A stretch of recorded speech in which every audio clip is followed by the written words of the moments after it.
Assalamualaikum warahmatullahi wabarakatuh. Perkenalkan, nama saya Bayu Wahyudi dari Program Studi Pendidikan Guru Sekolah Dasar, Fakultas Keguruan dan Ilmu Pendidikan di Universitas Terbuka. Baik, saya akan memaparkan kembali hasil kontemplasi dari mata kuliah Perspektif Global, Pendidikan Seni di SD dan Pendidikan Anak di SD sebagai bentuk tugas postulasi saya yang ketiga. Saya akan masuk ke poin yang pertama, yaitu apa itu perspektif global, mengapa harus memahami perspektif global, dan apa manfaatnya bagi perspektif lokal dalam memahami isu pelestarian kebudayaan lokal, khususnya seni tradisi. Perspektif global adalah pendekatan yang mempertimbangkan dampak dan implikasi dari suatu isu atau tindakan di seluruh dunia, bukan hanya di wilayah lokal atau nasional. Ini melibatkan memahami dan mengambil konsiderasi perspektif, kebutuhan, dan kepentingan berbagai kelompok dan komunitas yang terkena dampak dari isu atau tindakan tersebut.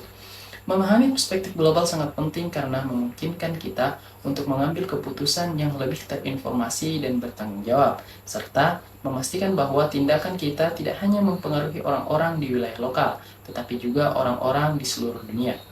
Dalam konteks pelestarian kebudayaan lokal, memahami perspektif global dapat membantu kita memahami bagaimana praktik dan seni tradisional mempengaruhi dan dipengaruhi oleh dunia yang lebih luas.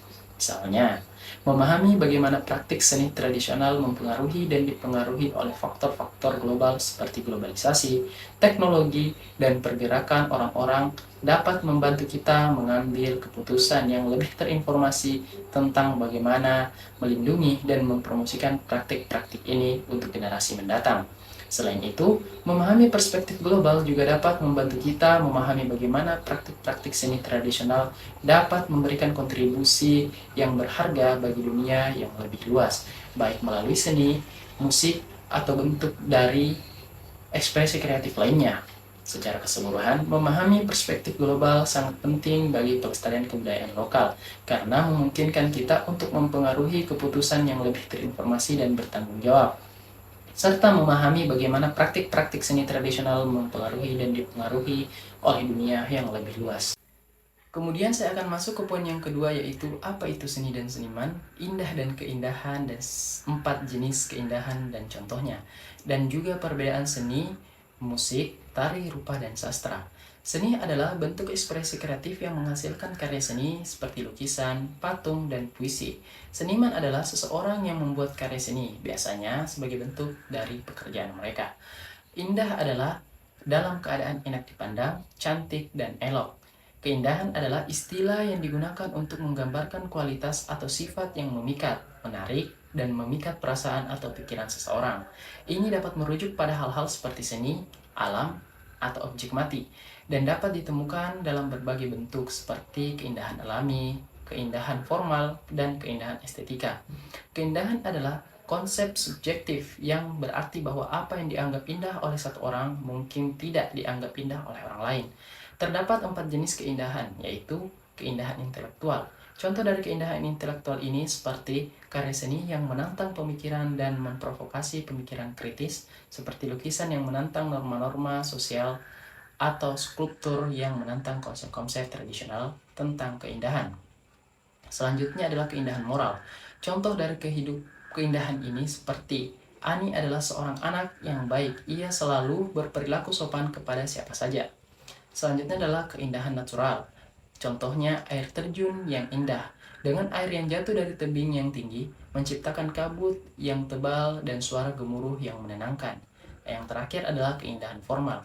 Contoh dari keindahan ini yaitu lukisan Mona Lisa, karya Leonardo da Vinci, yang menampilkan ekspresi misterius dan tenang subjek, serta penggunaan cahaya dan bayangan yang halus dan realistis. Lukisan ini adalah karya seni yang sangat dihormati dan dihargai karena keindahannya yang formal dan keabadian subjeknya.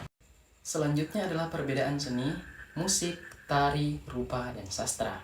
Seni, musik, tari, rupa, dan sastra adalah semua bentuk ekspresi kreatif yang menggunakan bahasa dan bentuk yang berbeda untuk mengkomunikasikan pesan, emosi, atau ide. Meskipun mereka semua termasuk dalam kategori seni, mereka memiliki perbedaan yang jelas satu sama lain. Seni merujuk pada karya yang dibuat dengan tujuan mengkomunikasikan pesan atau emosi dan dapat mencakup berbagai bentuk seperti lukisan, patung, dan arsitektur.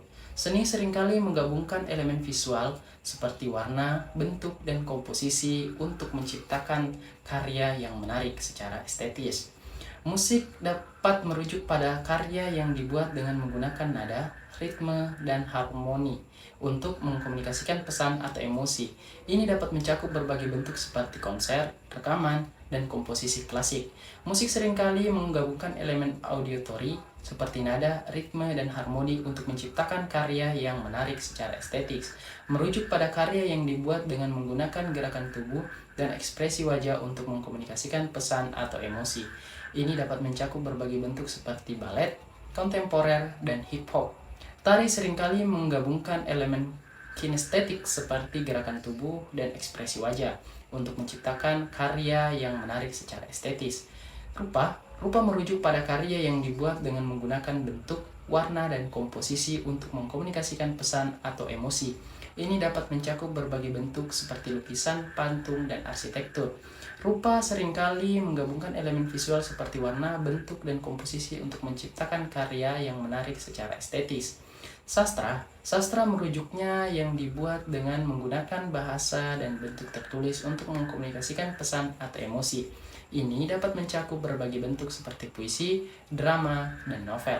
Sastra seringkali menggunakan elemen linguistik seperti bahasa, struktur, dan gaya untuk menciptakan karya yang menarik secara estetis. Secara ringkas, seni musik, tari, rupa, dan sastra semuanya termasuk dalam kategori seni, tetapi mereka memiliki perbedaan yang jelas satu sama lain berdasarkan elemen dan bentuk yang mereka gunakan untuk mengkomunikasikan pesan atau emosi. Dan saya akan masuk pada pemaparan poin yang terakhir, yaitu apa itu pendidikan. Seberapa penting pendidikan seni diterapkan di sekolah dasar, apa hubungan pendidikan seni terhadap pengembangan kualitas intelektual, mental, dan spiritual peserta didik, dan bagaimana cara melestarikan warisan kebudayaan, khususnya seni tradisi. Pendidikan adalah proses mengajar dan belajar yang melibatkan pengetahuan, keterampilan, dan nilai-nilai yang diperoleh melalui pendidikan formal atau informal. Ini dapat mencakup berbagai bentuk seperti pendidikan formal di sekolah atau universitas dan pendidikan informal melalui pengalaman dan interaksi dengan dunia di sekitar kita. Pendidikan seni sangat penting di sekolah dasar karena membantu anak-anak mengembangkan keterampilan dan kemampuan penting seperti kreativitas, imajinasi, dan pemecahan masalah. Ini juga membantu mereka menghargai dan memahami seni dan budaya, serta mengembangkan rasa hormat dan apresiasi terhadap karya seni dan seniman. Pendidikan seni juga sangat penting untuk mengembangkan kualitas intelektual, mental, dan spiritual peserta didik. Ini membantu mereka mengembangkan keterampilan berpikir kritis dan kreatif, serta mengembangkan kemampuan untuk mengkomunikasikan dan berbagi ide dan emosi mereka dengan cara yang bermakna dan bermoral. Ini juga membantu mereka mengembangkan rasa identitas dini serta menghargai dan memahami keberagaman budaya dan latar belakang. Untuk melestarikan warisan budaya, khususnya seni tradisional, penting untuk mendukung dan memprioritaskan atau mempromosikan seni tersebut melalui pendidikan dan pelatihan. Ini dapat mencakup mengajarkan seni tradisional di sekolah dan di universitas, serta mendanai dan mendukung organisasi dan individu yang bekerja untuk melestarikan dan mempromosikan seni tersebut. Ini juga dapat mencakup mengorganisir acara dan pameran seni tradisional, serta menggunakan media dan teknologi untuk membagikan dan mengkomunikasikan seni tersebut kepada audiens yang lebih luas.